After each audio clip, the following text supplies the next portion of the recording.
Hello. Hello. சொல்லுடி. நீ சொன்ன பாறைக்கிட்ட நான் வந்தேன். நீ ஏன் வராம போயிட்ட? ஆ பாறையா? ஏண்டா நேத்து நீ என்கிட்ட சொன்னல நம்ம ரெகுலரா சந்திப்போமே அந்த ஆ பாறை. ஆ, அதுவா? சொல்லு. ஏண்டா இப்போ உன்னால அங்க வர முடியுமா?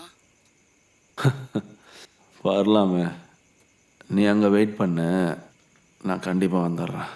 ஏண்டா பைத்தியமே, கனவுல இல்ல இப்ப நிஜத்துல நான் இங்க வரணும்னு சொன்னேன். என்னடி இந்த நடு ராத்திரியில் உன் வீட்டுக்கு வந்து அந்த பாறை இருக்கிற இடத்துக்கு உன்னை கூட்டிகிட்டு போக சொல்கிறியா? ஐயோ, நீ ஒன்னும் என் வீட்டுக்கு வர தேவையில்லை, நான் இங்க தானே இருக்கேன். Happy birthday to you, happy birthday to you. மெதுவா மெதுவா, அம்மா அங்கே தூங்கிட்டு இருக்காங்க. ஊதுரா முட்டாள்.